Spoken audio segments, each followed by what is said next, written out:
Hey, Golden. We're about to start Reviewers Web. Golden. Yeah, let me change to push to talk. 3, 2.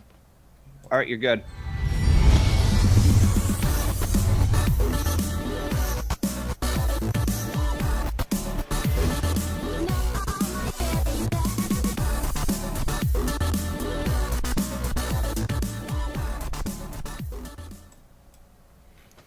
Hello, everyone. Welcome to Reviewers Web. This week we have the Heartswarming Club, episode 15 of season 8, which is described as, and oh dear God, my restream chat just disconnected. Hold on a second. I love you, rap. There we go. Which is described as it is heartswarming once again, and the students are gathering ready to go home to their families when some evildoer proceeds to ruin heartswarming for every pony, and the potential that none of them will get to go home arises. I have joining with me here Golden Fox and Jasper and Mastercode and Moon Knight Burb and Silverquill and Sunset and Brony Critic, and I will let them introduce themselves. That's you, Golden.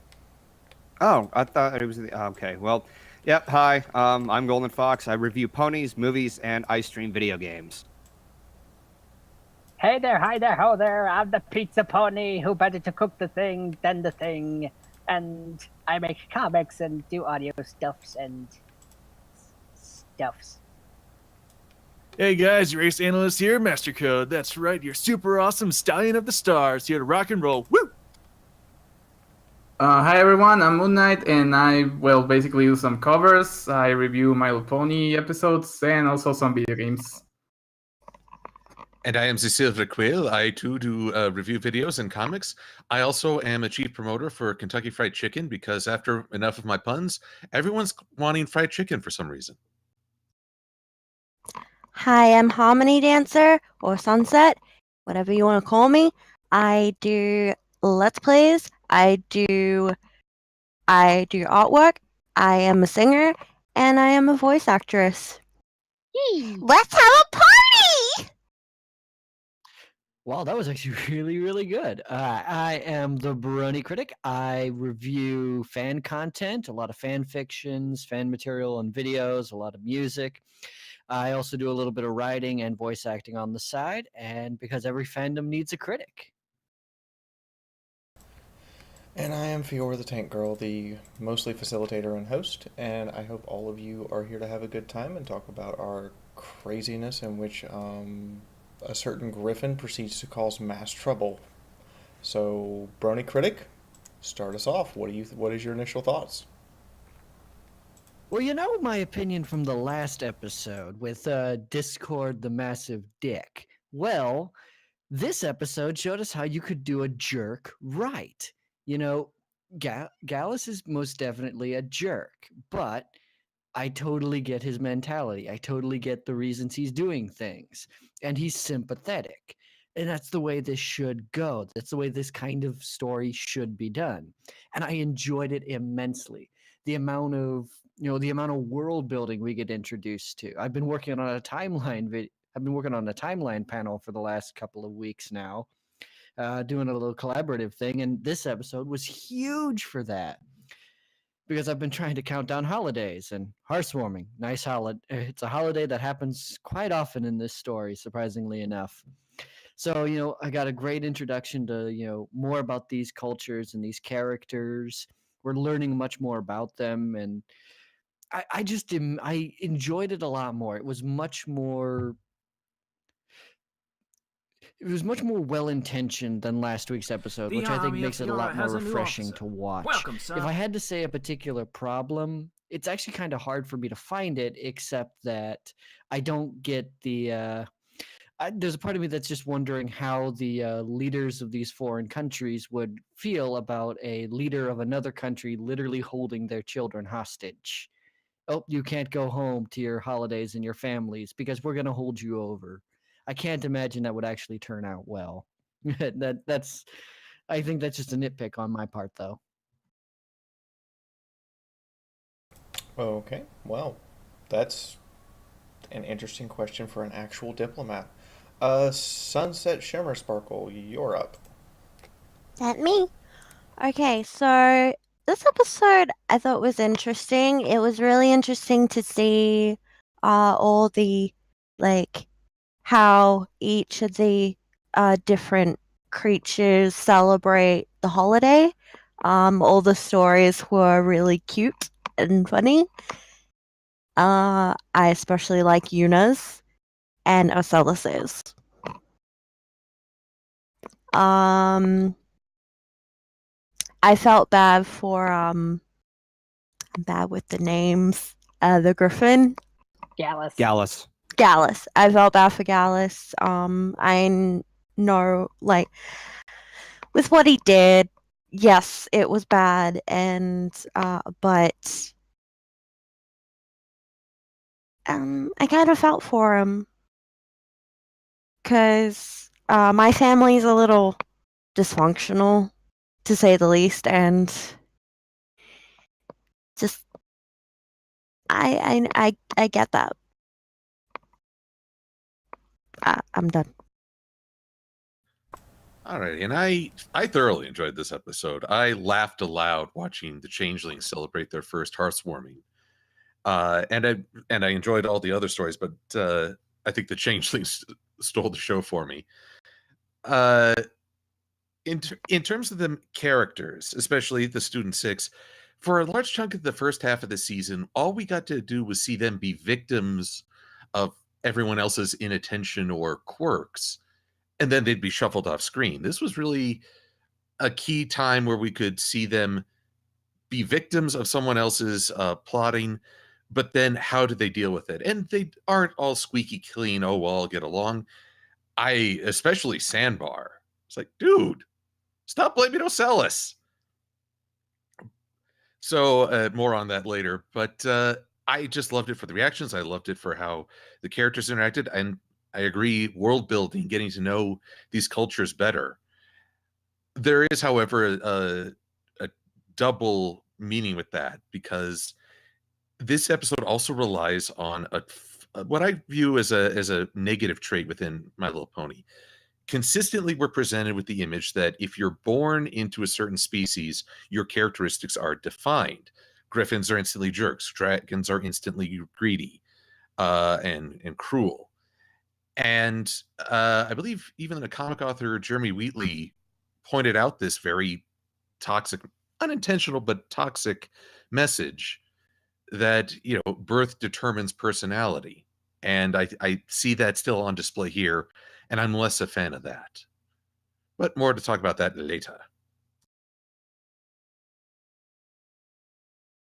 Okay, so I thought this episode was more enjoyable than the last ones. I wasn't really a fan of, the Discord one. I liked it, but I feel like here we get to see like a different point of view. It's not just because, he felt just suddenly left out because of the school or something. It's more because of a personal feeling that, I'm going to be alone at Christmas. I don't have anyone to be with. I like being around my friends, but they're going away, so I'm staying alone. Or I'm just not going to be into a really good, media or place to be in the celebrations. Like Silver Quill said, I also think that the Junk Six, they're called, I don't know. The students, in fact, haven't really been used that much in this season, despite the fact that it was supposed to be about the school and the main six being teachers. But I really like this episode. It really has some really funny elements and funny jokes. But yeah, I just wish that we didn't have to wait for like half or more than half of the season to watch the students getting involved in something different or something more important than just being in the background or learning something that maybe we've already seen, or I don't know, something that it's not really that important. All right, so I'm going to come around and say it. I think this is probably the best episode of the season. From just a pure writing standpoint and visual standpoint, one of the things that I like most is this is the 5th time we've covered this freaking holiday, Heartswarming Eve. And I like how each time there was a different aspect where, Hearthbreakers and Heartswarming Tale. Excuse me. Heartswarming Tale and Hearthbreakers, they were more down to earth, and we got to see expand a little bit more about how ponies express their different cultures, how they celebrate the season. With this one, we actually got to see six creatures, 6 different cultures experience that. But I think one of my favorite aspects, and I'll expand upon this in the next section, is the framing device. I think the framing device was absolutely ingenious. There was a lot of great humor, especially with the changeling. Changeling was probably the best aspect of the episode, with them misunderstanding. But along with that, even though not just the changelings, but throughout all the different traditions, even though they may seem odd or different, they still have those core values of family and togetherness and love and friendship. So I think this is probably, I will say this is probably the best episode of the season. Characterization! Honest to goodness, characterization! I mean, I never hated the students, since I thought it was cool getting to and some focus on the other creatures. It's just that until now, they barely did anything like they said earlier. But now we got this whole thing with them explaining their cultures, and it's great. It's beautiful. It's development. Also, I am convinced that Acellus was created just for the sake of making us lose our feelings. Because the precious and they don't get the holidays and just Ivan. Well, I'll come out and say it. I absolutely adore this episode. I don't know how well this would level up to the other Hearthwarming episodes. I'm not exactly sure how there are 5. I know there's 4, according to what Massacre said. There's Hearthbreakers, Heartswarming Eve, Heartswarming Tale, and this episode. But either way, like what everybody else said, I love that we expand on how the different cultures celebrate Hearthwarming.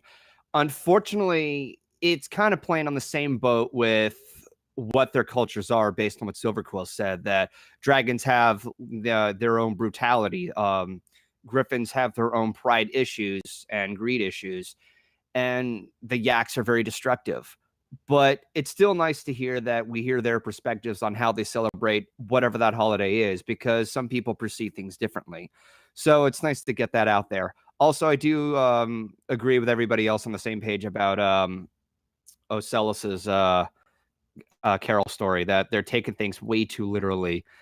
And like, just thinking about it, I could just I can't even think straight. It was too much.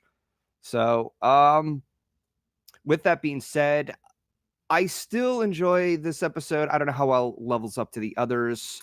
I'll have to think over that within time, but it does work differently compared to the other Hearthwarming episodes. So I'm going to end my piece there. Well, so this is my favorite episode of this season so far. Because it deals with something that's a very real world issue. For me in particular, I went and looked this up while we were watching the episode. According to the U.S. Board of Education, 38.1% of college-age students do not go home for Christmas. And the reason that's important is because when the show started, it was for 8 to 10-year-olds. Those 8 to 10-year-olds are now in college for their first or their third year, and a third of them don't get to go home for Christmas. I don't get to go home for Christmas. I spend my Christmas with whatever friends will take me in. So this is kind of speaking to a more direct real-world issue for me, is that what am I going to do for Christmas? And here we have Gallus, who also, to me, this gets revealed another very important political issue. Grandpa Gruff obviously was like, oh, look, I have an orphan.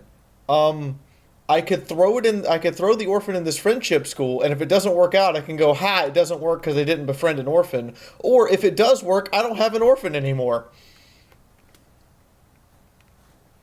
So those are my initial thoughts. So, Comments. I have none. Jasper, do you have a does anybody have a theme they want to bring up directly about the episode? Can I say something? Sure. I think the theme you touched right now, it's like really. I didn't really like sat down to think about it. But now that you say that's something that's very true. Uh, there's a ton of, I don't know, children that grew up with this and now they're alone. And even if you don't like specifically like sit or stay on your college for the holidays, even something like, I don't know, not having friends around or having family around, that's also, I think, a theme that it's like maybe it's touching a little bit, since, well, he wouldn't have any friends around.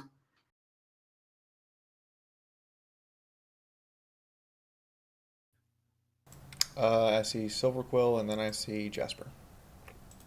Well, I think it does touch on sort of a sense to nerve.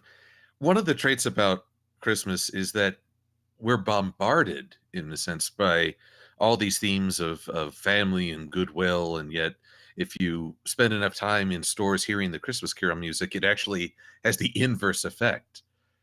Too much of that bombardment can really wear down on people's spirits, and I think Gallus represents that feeling. Everybody's going on about spending time with their families, and no one even is aware of what he's facing. So it does come off as very sympathetic that he would go to an extreme and regret it later. I think often we tend to criticize a character for an action in the moment, but really good characters also have failings and frailties. I kind of really have to agree with that one. Is if he's a good character, like you've said, he does have his failings and his frailties, and I think he's really showing them. Jasper. The scary part, I think so far, Gallus is the most developed of the students.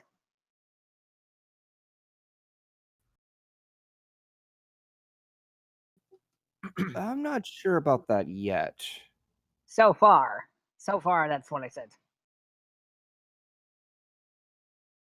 I was just gonna first off, Gallus is my favorite of the student six. I will say that, but yeah, I'm completely behind the decision he made, because we don't even know how long he's been an orphan. He could have been an orphan his whole entire life, and Grandpa Gruff have just been kind of maybe he's just hey, here's some food or here's some shelter during the night, then go out and do something else. We don't know what that could be, but the fact is, I'm behind him, because if there was any chance where I'm at this new school, this school of friendship, I have all these great new friends, but oh no, it's that time of the year again, and now I'm gonna miss my friends again, and I'm gonna be all alone. All alone in Griffinstone. It's like it's got to be something I can do. It's like if you had that one chance of it's between like doing something bad or that holding on to that little niche of happiness, I can perfectly understand what he did. So yeah, I'm behind him all the way.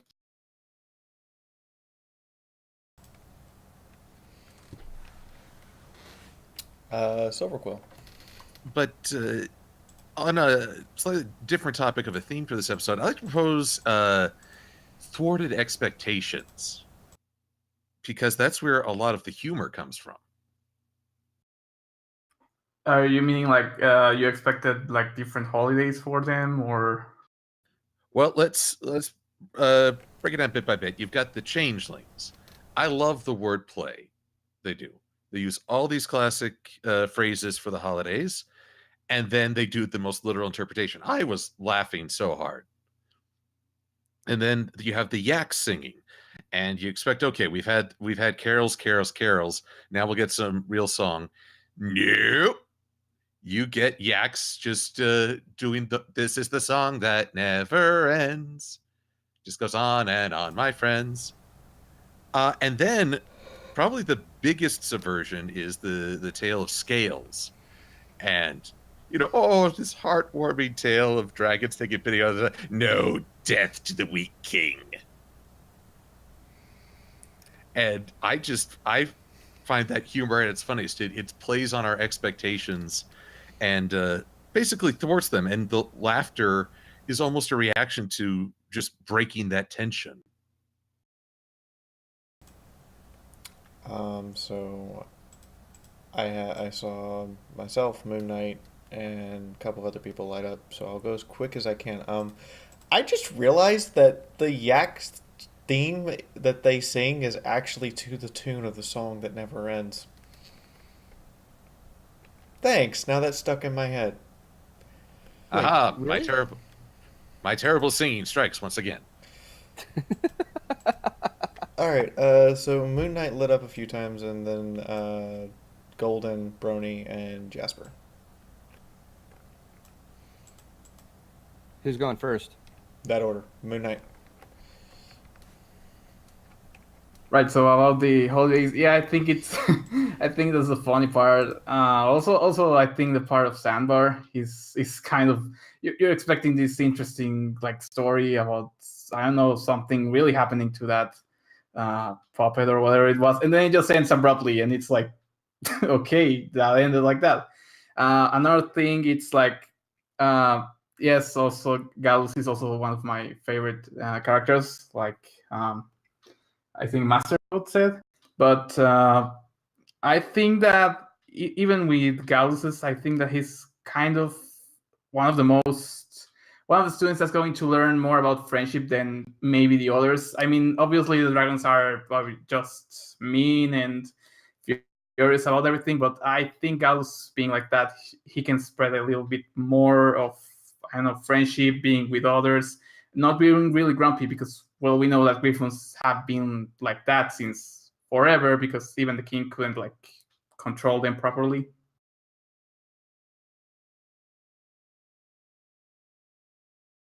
Okay. Golden. Okay, so for my favorite and least favorite of all the tales, I believe I said this earlier. My favorite has to go with Ocellus's. I thought it was absolutely hilarious, but it's also a bit of a tie between hers and Gallus's. I mean, those names are going to be very similar. They end in us or lus, but no, because I love that with Gallus's, it creates a dramatic difference and showing how some people really got to be grateful with what they live with, because some people deal with what's worse out there. I'm not going to take this up to a political perspective, as Foyora mentioned, but it's a good tie between the two. My least favorite, and I do have to pick a least favorite here, I would have to say the dragons, because while Silver Quill does point out that it's a good laugh to break the tension, I really can't stand it when they're constantly making dragons just completely brutal just for the sake of being brutal. It's become very one-dimensional.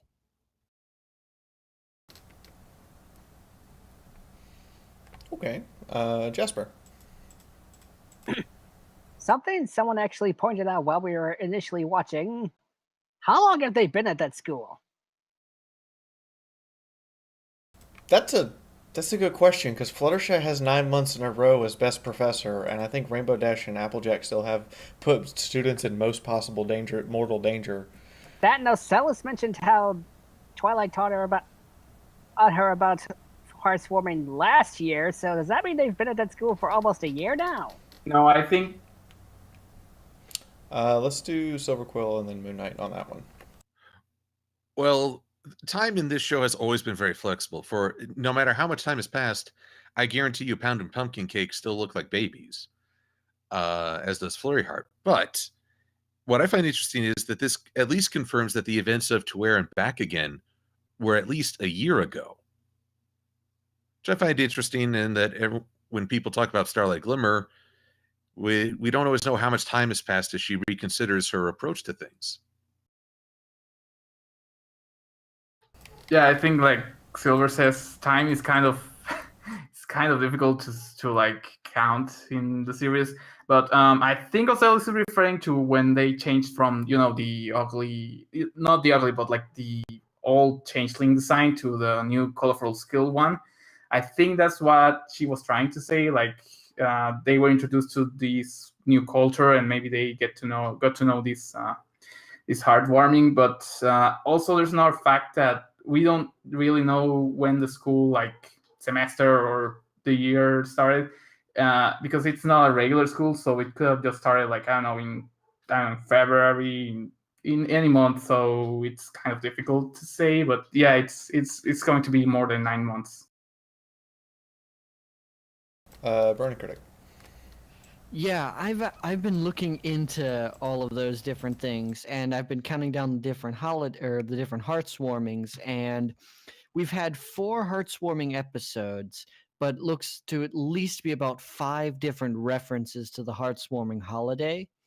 We had the one in Heartswarming Eve, we had the one in Hearth's Breakers, we had a Heartswarming Tale, and then we have the 2 that are mentioned in this one. So the problem is I can't tell quite whether or not that the one that's mentioned in this one a year ago is a reference to the same one as the Heartswarming Tale. And that's sort of where the big confusion is coming in. So we've either had 4 or 5 Heartswarmings in the show so far. So that's about 4 or 5 years.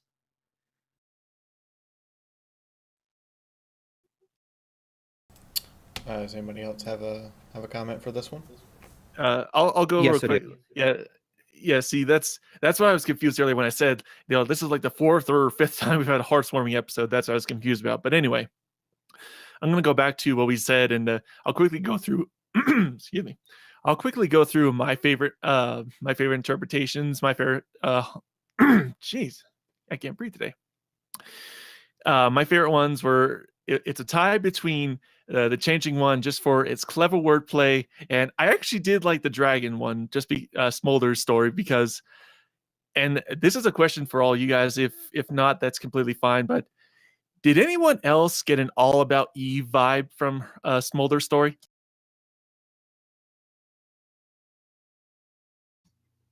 I need, Not that I know of. I don't get the reference. nor do I. You have bewildered us. Okay, never mind. It's okay. Never mind. If I go through, it'll take too long. It's an old movie from the 1940s. It's a great movie, but never mind. Then moving on to next topic. I actually wanted to add something about the whole time span thing. I think this is also the result of this is something that not many people address, but I started to notice it based on the various interviews that I was involved with the show writers. And this is that whenever the show writers are working on anything within the episodes, they don't pay attention to each other's scripts. Most of which they're freelance writers, arguably, and sometimes even these new writers who are currently taking over the show, they sometimes don't know much of the older material, or they just take what's only on the surface and not looking in the full details. And continuity becomes more of an issue within time. Like immediately from the beginning of the series, there was an issue with continuity, and that's because, again, all these script writers, they're just writing scripts at the same time and not looking at each other's scripts and looking over any continuity stuff. It's because at the surface, it's perceived as a sitcom slice of life and not a continuing story. So I think that's something to take in mind when it comes to the time span of whenever the school was open or whatnot. I would just like to point out that whenever anyone mentions continuity in the context of this show, I am owed a quarter. Golden, you owe me 75 cents. Really? Continuity. I'm surprised that at a con he still had the soundboard ready to go. Can I get that soundboard? I want that soundboard now. I would like one too. That's hilarious. So does anybody have anything else they wanna come out with before I go, and then we start taking viewer questions? Just turn on your mic. Okay, let's do Brony Critic, since Silver Quill just made us all die laughing. Yeah, so as far as my favorite and least favorite stories in this particular roundup, I'd have to say that my favorite would be tied between Ocellus and probably Gallus. Ocellus because of the humor, but Gallus because his had the heart. Like, his is really where the heart, the center of the story is. He is the protagonist of the story. We just don't know it throughout most because it's a mystery episode. But, as far as the least favorite, Sandbar. I can't believe no one's talked about Sandbar's story yet because it's so stupid.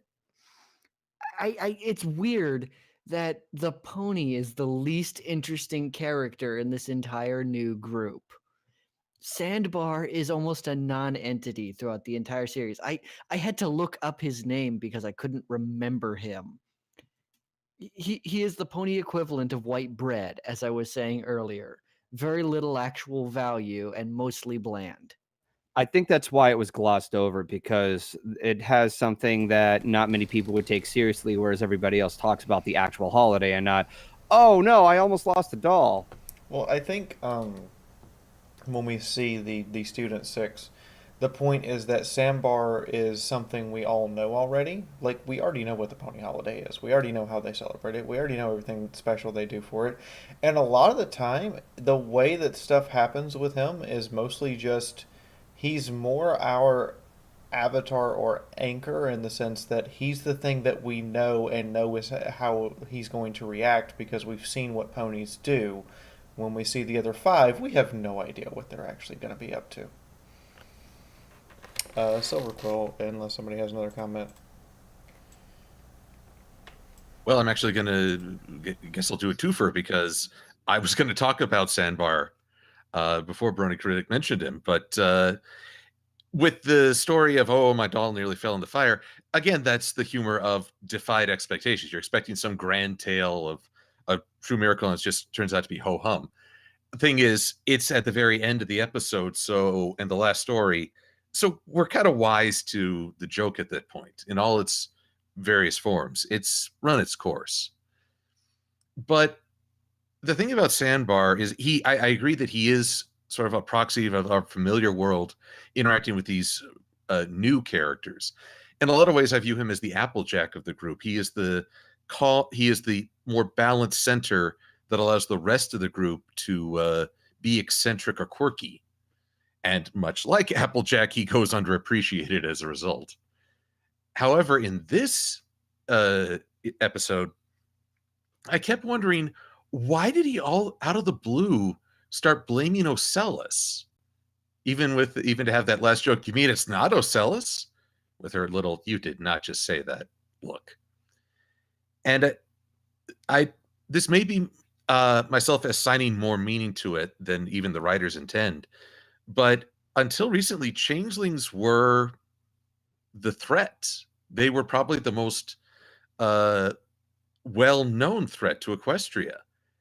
And even though Sandbar is a very mellow guy, even though he's studying at the School of Friendship, I think he also represents that ponies, for all they claim to know about friendship, they're still vulnerable to bias, prejudice, and making assumptions. So he's there to represent the ponies' fallibility just as much as be our anchor.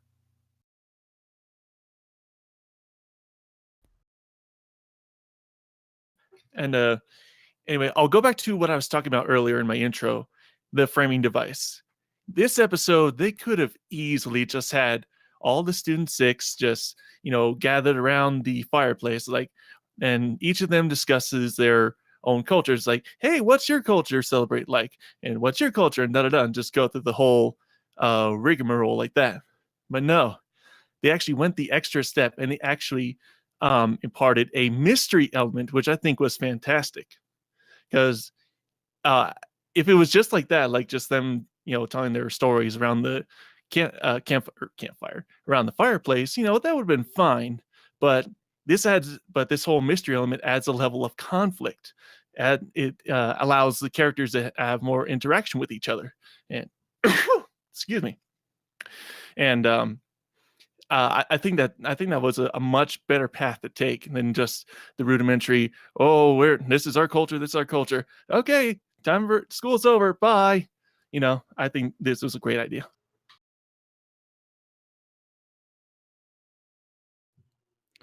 Yeah, I kind of agree. I think it's mostly what makes this episode so great is how it is framed.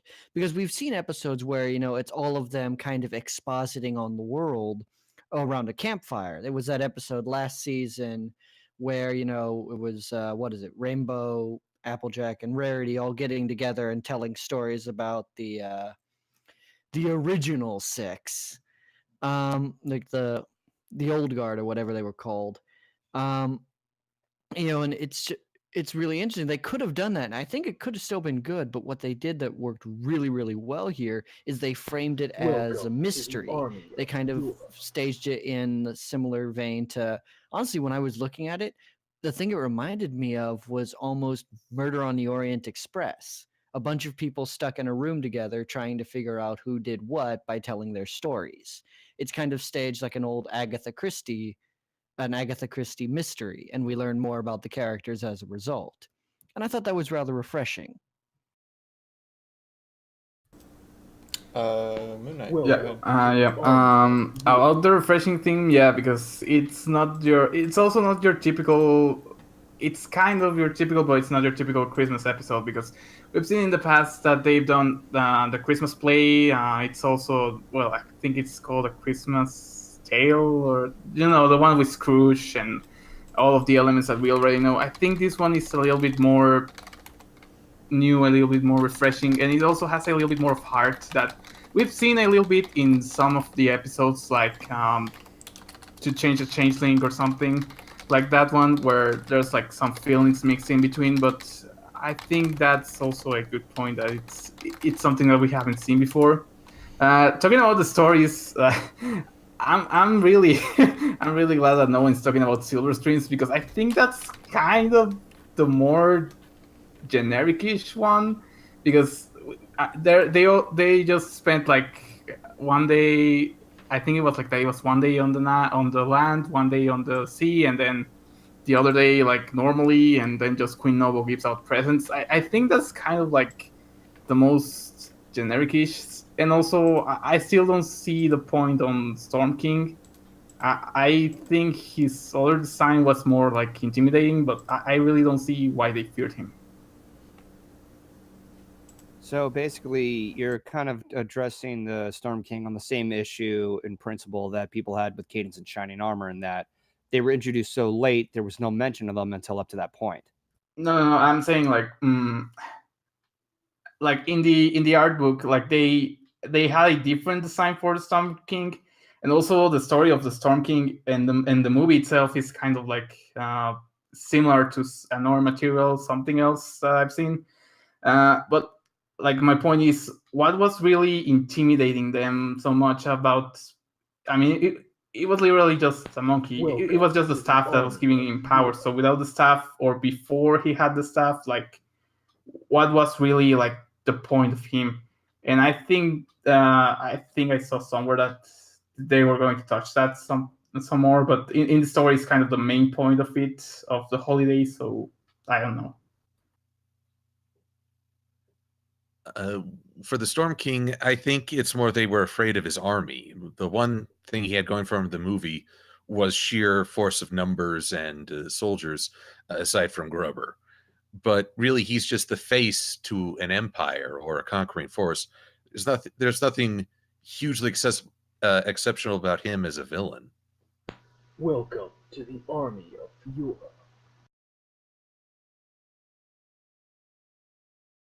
Here. And hey, Sunset, you're being all quiet over there, so I'm gonna kind of put the spotlight on you. Favorite heartwarming? My favorite heartwarming story was Ocellus'. I think most of us agree on that. I thought it was friggin' adorable. My least favorite, probably Sandball, because yeah. I mean, he has the same voice actor as Flash Sentry, and we all know how he turned out. Harsh. That's a good point. She's got claws, and I love her for it. So, I have actually more than a page of questions for us now, posed by the chat. We're gonna start. Oh dear God, please no Golden Fox. No Bliss Sentry.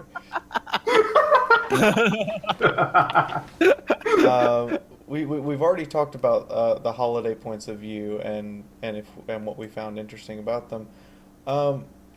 First question is from AFL Studio 300. Why does MLP keep having Christmas at the wrong time of year? I can answer that. Go for it. When was the last time MLP had an episode during Christmas for the past couple of years? Like airing or Airing. I think I remember that, and it's very specific because it was actually the first episode of My Little Pony I saw, and it was actually on Christmas.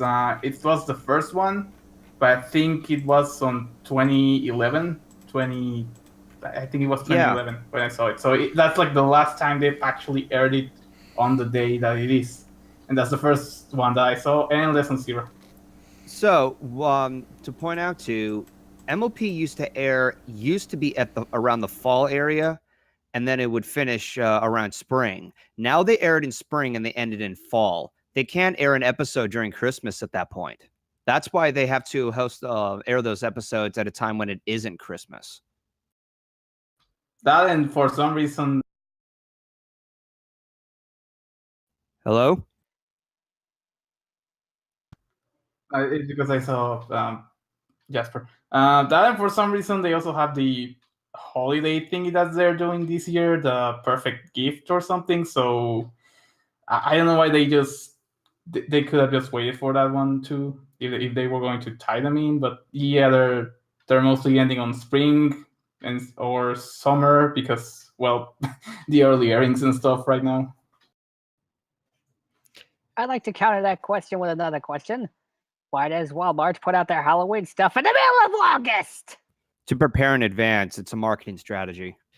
I actually think that might be a similar situation with this. If they release the episodes at this point, then these episodes could be released on DVD as a season package around Christmas time when they know kids are going to want to buy them. So they might actually release the Heartswarming episodes now so that the Heartswarming episodes can be bought, on DVD around Christmas time. That's actually a good answer because I've seen when I go to like stores and stuff, they actually released I think it's a pony for every season. I think they released it in like December or something. But yeah, continuing with Jasper's question, why is freaking Dia de Muertos stuff already? I'm already eating the freaking bread, so yeah.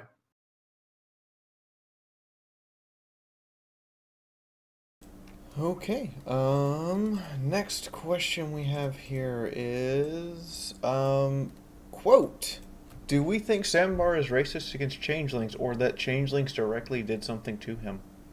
I think that's something that's inherent to ponies. Think ponies, Jasper? I just think Sandbar is stoned 24/7. Silverquill. It's hard to say. I think he had a bias, and there are moments where the past and what you've heard can blind you to the present. I don't know if I go full on racist because we've got Chancellor Naysay to represent that. But I think it's a blind spot for him. And hopefully he acknowledges his mistake and learns from it rather than just leave it as a one-off joke. Yeah, kind of going off what Silver said earlier. Yeah, he was right. The changelings, they were the greatest threat to Equestria. They almost took over Canterlot. Dragons and yaks, we know about their brutish nature, but we never actually see them actually attacking kingdoms or something, directly, in this timeline. Well, But, the yaks declared war and party pooped. And the dragons actually raids or terrorizes villages, as Smolder pointed out. But I mean, directly, actually seeing the, and I know it, you can't really show this. I mean, direct conflict. That's more what was going along the line.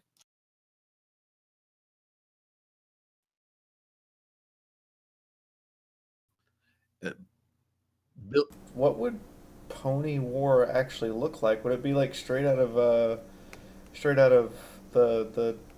to there and back again? I think it was. Mass murder, genocide on all sides. Horse against horse, burbs against burbs. Blood and guts raining from the heavens. Suddenly, just I the opening. really Burbs against wanna- burbs. Suddenly, I really want a season of World War Pony. Go ahead, Brony, Critic, and then Silver Quill. I've actually been thinking about that very same question. Is what would like for especially for like writing good fan fiction that would actually make use of ponies? Like, what do you do when it's with an all cavalry army? Like, what is cavalry to a pony? Things like that kind of question, and for writing those kinds of battle strategies. It's really interesting, and I think the episode you're talking about is also called Cutie Remark. No, not the Cutie Map. Curie map. Yeah, that one. Cutie Remark or Cutie Map. Something like that. It's one of those two. And I think to speak on the sandbar the sandbar racism issue, I think the answer might actually be a little bit more benign, and it's simply because Sandbar's only major interaction in the episode was with Ocellus. He would make comments to Ocellus at the very beginning, talking about their holidays. He's the one who begins the discussion on the holidays, and he engages it with Ocellus.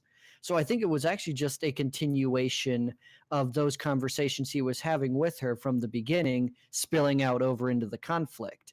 I think it's honestly just the writers didn't realize the subtext of having him getting on the Changeling's case.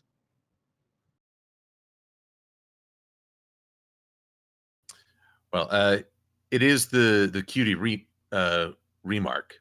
So the time traveling, where basically Pony War consists of the climax to Blazing Saddles. They hit Buddy. Come on, girls. Slap him, slap him, slap him. Why is that too accurate right now? What? I'm gonna hug you harder next week now. She's probably gonna hug me right around the neck. She does that from time to time. I mean, occasionally at the fast food restaurant, they stare at us kind of weird. I go, and everybody goes, "Oh, it's perfectly fine." You get recognized or something? But I did also want to follow up on the idea of the changelings as a threat versus griffins and dragons. With raids and troublemakers, those are individuals. Before the Storm King rolled into town, the Changeling Empire or Hive or whatever term they use was the only unified force that seemed to go against Equestria. That was the army at the gates, and because they could shapeshift, they could actually walk past your gate and you never notice. So I think they were, until Starlight and crew and Thorax created the Reformation, they were the greatest threat. Too bad for the Storm King. He actually seems kind of tame by comparison. Yeah, I think about the battle formations, I think that may have been something that happened in the past, because, changelings have existed for, I don't know, many years before. Dragons have existed for many years before. So maybe in that process of unification, because, Heartswarming is about, all these pony races uniting and getting together to form Equestria, basically. So maybe when that, because I think it's happened in history before, when a new country or something is forming, it's common to have other enemies or someone trying to get the power from you or just taking over. So maybe that's from where they take those battle formations. The thing about the changelings, it could be that, or it could be that actually Sandbar was, I don't know, because everyone was cocooned with when the to Wear Back Again happened. So I mean, being inside a cocoon, I think it's not really a good experience, especially if Sandbar wasn't really that old, if he was a young Cole or something. Okay. So I have a couple of rapid-fire easy questions. Would anyone here adopt Gallus? Yes, me. In a heartbeat. Yes. Yes, I Oh, would. why not? I would. I can barely take care of myself. I don't think I could afford a griffin. Now, the second question here is, does anyone think that Gilda and Gabby are siblings or related since they were breaking bread for Heartswarming? I have a feeling that Gabby may be just as much of an orphan as Gallus would be. Griffinstone is full of orphans. Nobody gets a parent. Everybody dies. Dark, Joey. So, Jasper, are you saying firmly that most of Griffinstone's parents went to Disneyland? Yes, and they're all working on the Small World ride, and we all know how well that's gonna go, being torn down for 10 So years. that's what happened to my parents. No, the way I perceive it, it's more of just the same thing of just not caring for each other. As Gallus pointed out, that once they have a kid, they're not going to care, and that kid is going to, like, I don't know, just live on their own. I think it may be like that because I mean if they were like a powerful kingdom and then they just went by themselves because well the crown was stolen and everything, I think it may be like Golden Fox said, and it kind of happens with Dragon's books where like they have the children and then you're on your own, go fly away or something. So maybe they just don't care anymore. Maybe they don't know even who their parents are from the beginning. So and like Gal said, like Grandpa Gruff isn't really like anyone's grandpa. He's just called like that because everyone calls him like that. He's just there. He's just there to be a grumpy old fart. He's just Not my standing dad. there, menacingly. Silverquill?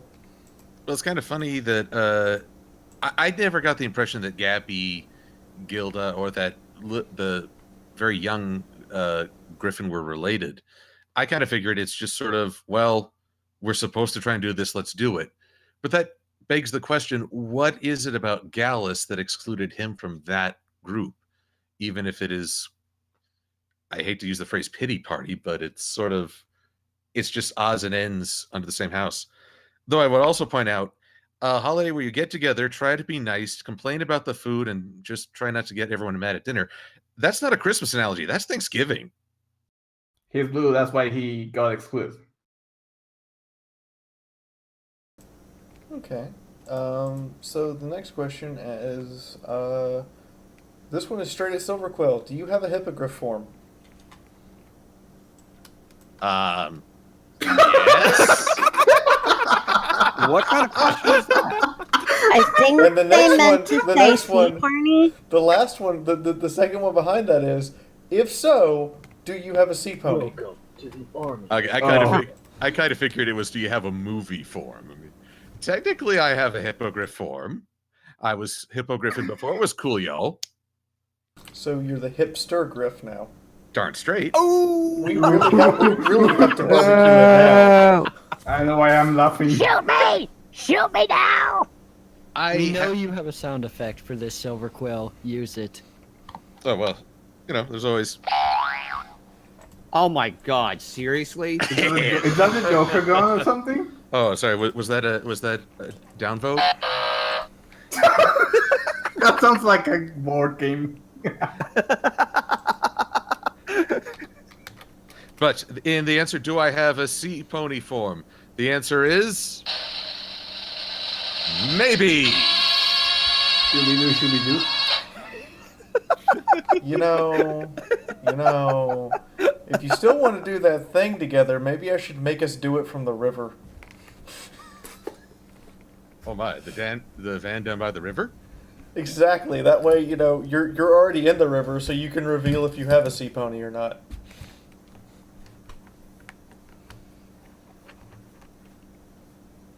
Well, I haven't designed it yet, but I figure if I ever became a sea pony, I would... Well, if I became an aquatic form, it wouldn't be a sea pony, it'd be like a kraken. The duck... Release be a the Kraken! Silver Kraken. What's cracking, Kraken? So the next question is, why isn't there a zebra at the school?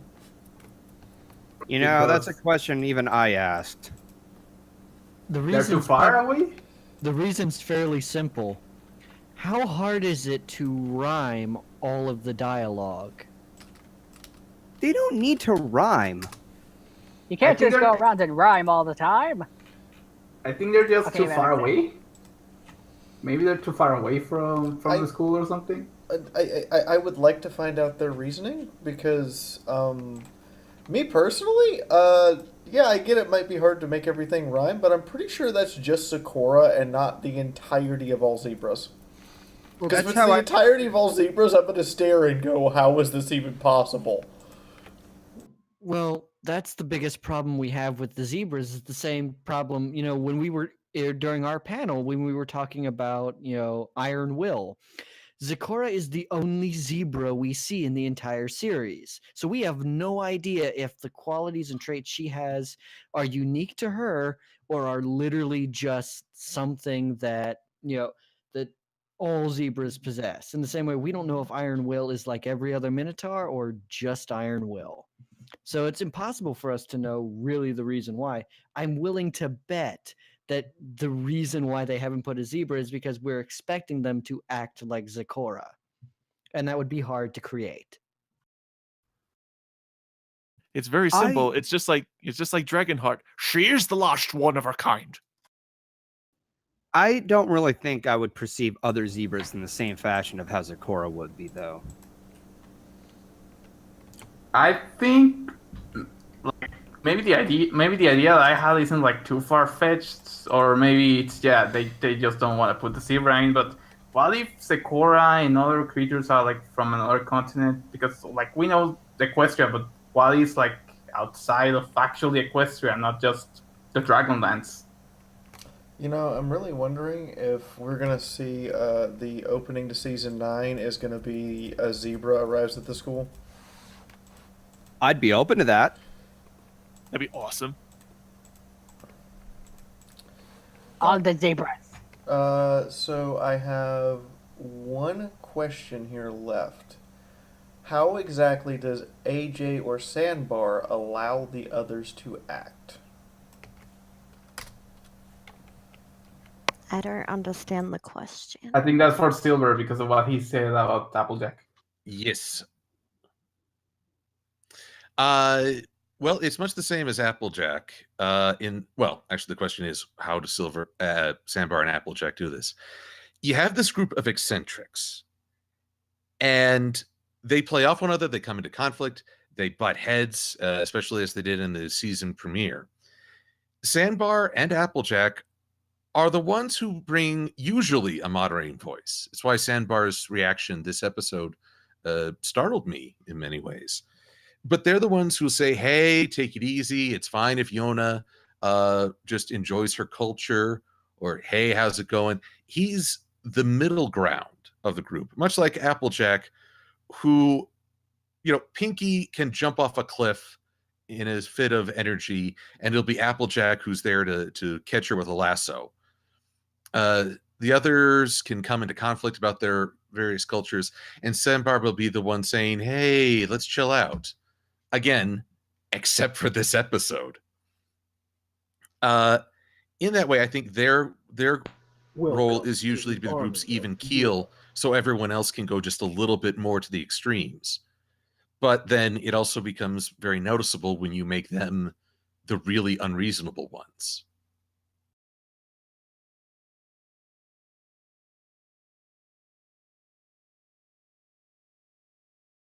Anybody have anything they want to add to that?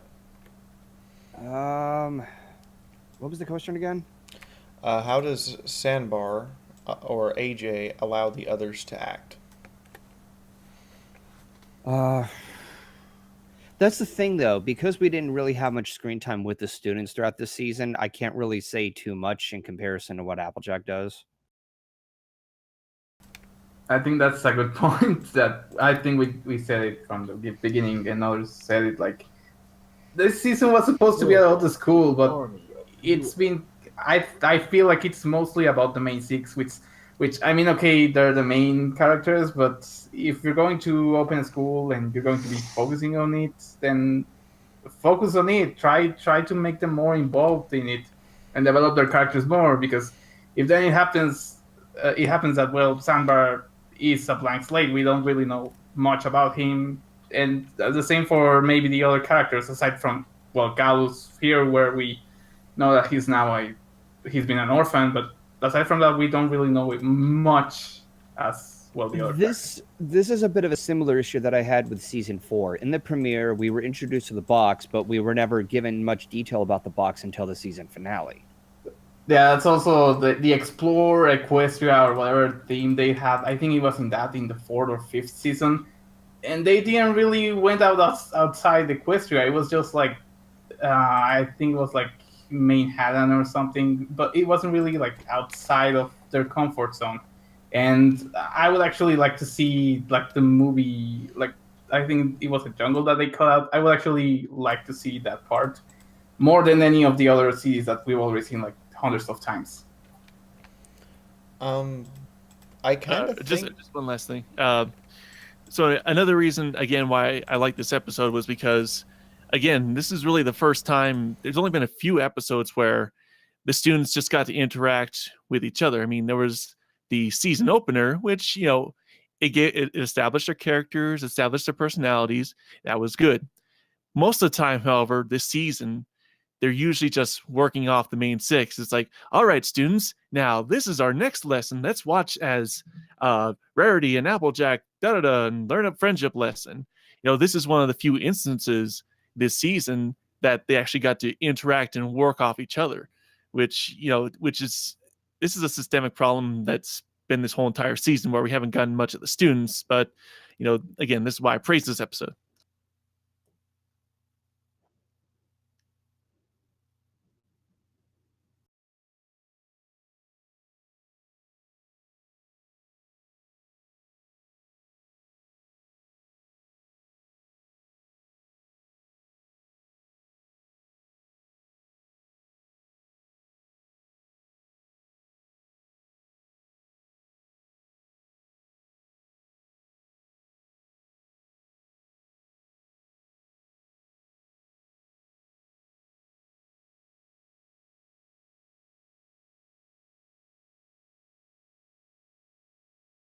Oh no, like I feel on the same level there. Like I even mentioned that when I reviewed School Days.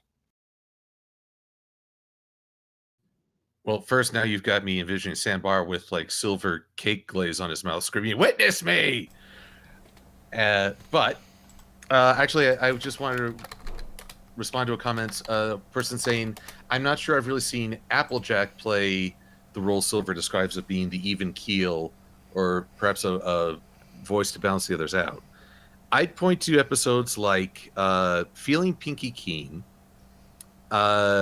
Suited for Success. Fast forward a little bit to more recent seasons, you have Simple Ways. And basically anytime we're at... Oh, and most recently, the main attraction... No, Pony Plays, where Celestia was a bad actress. Horseplay. Horseplay, thank you.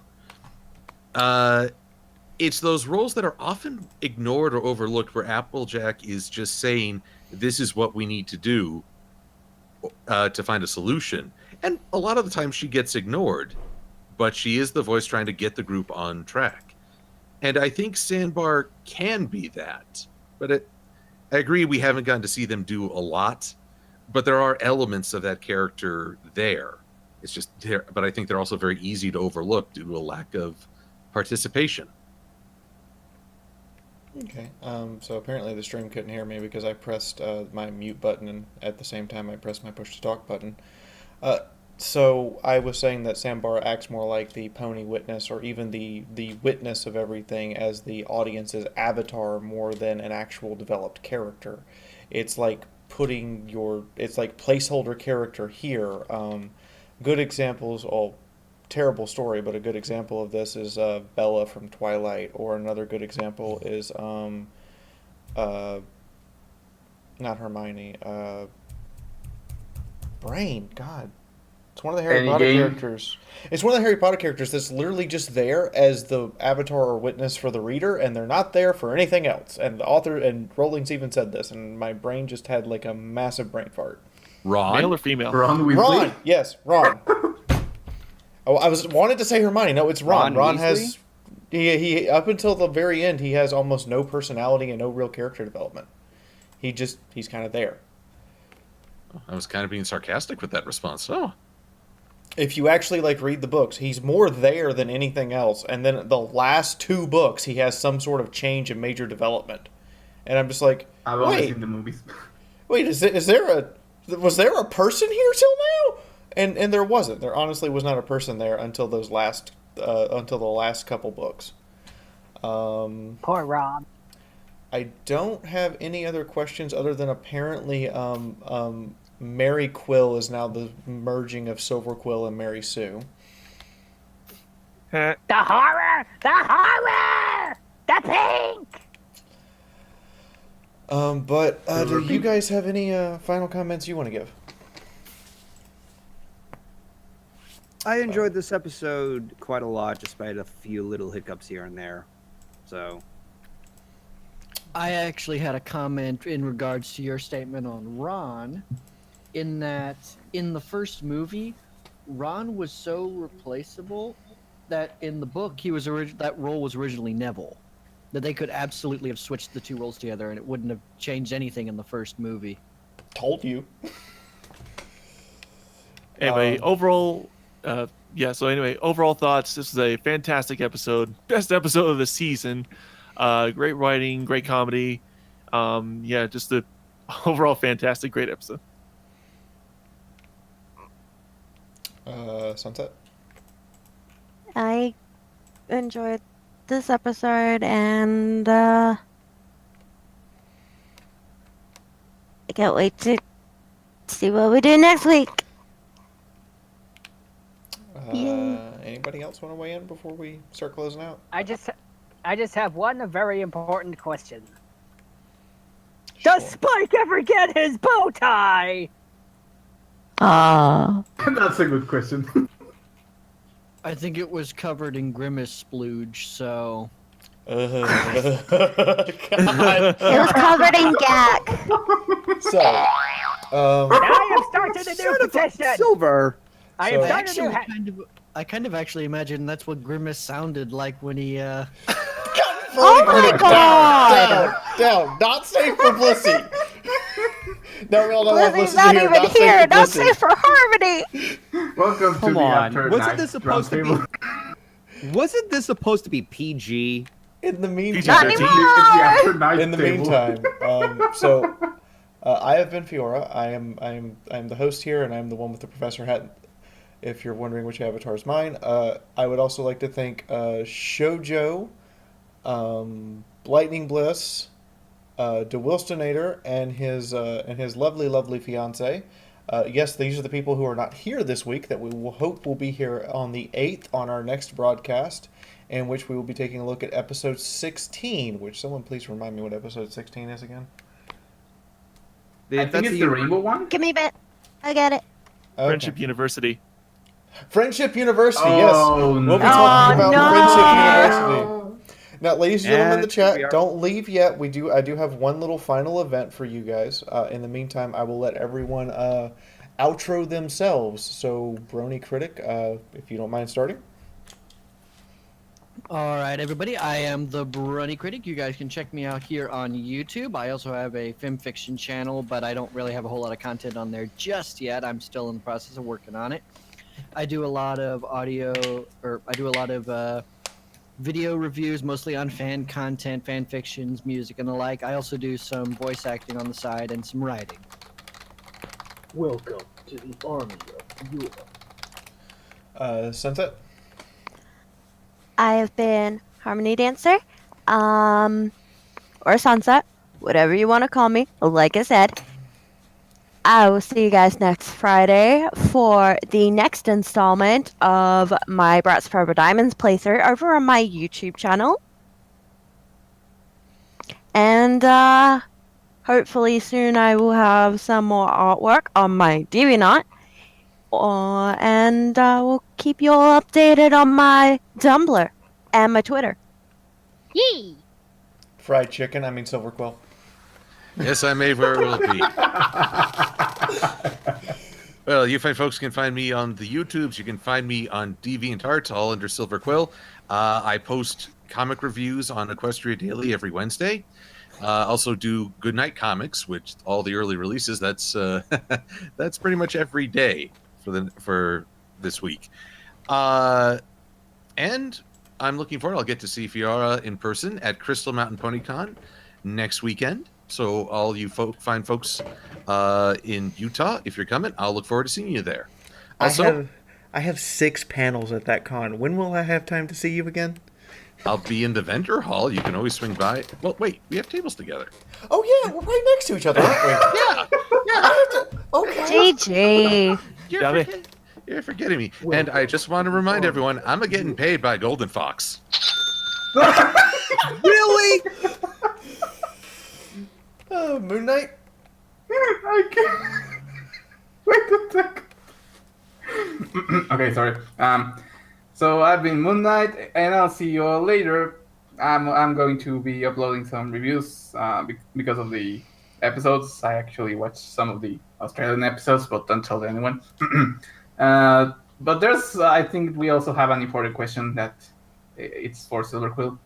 Is it secret recipe or is it going to be crispy? To find out, I guess you'll just have to bite me. Oh!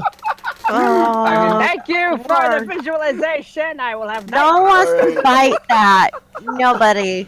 I do have an Would that announcement be and an event for you cannibalism? guys in stream at the end of this. So Master Code, you're next. All right.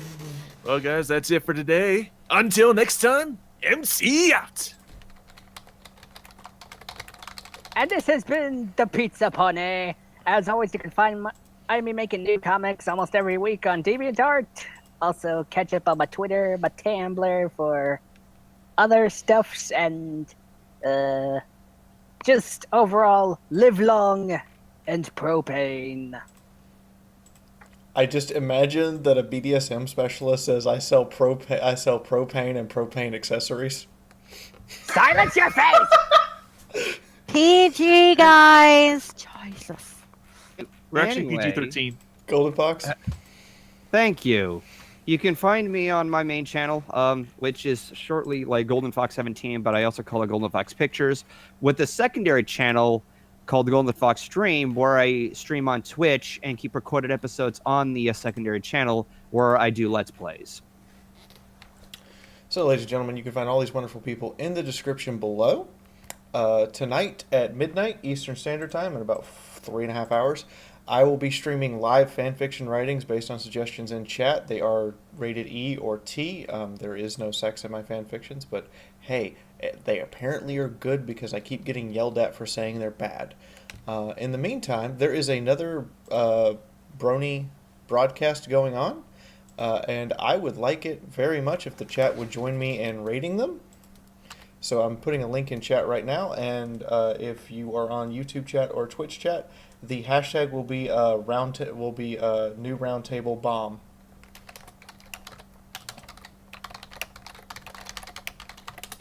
You just go to that particular it's the Barcast, by the way, guys. You just go to their streaming site and type in the hashtag in chat to say you were there, and that is about it. Basically, we're throwing our audience at them at the end.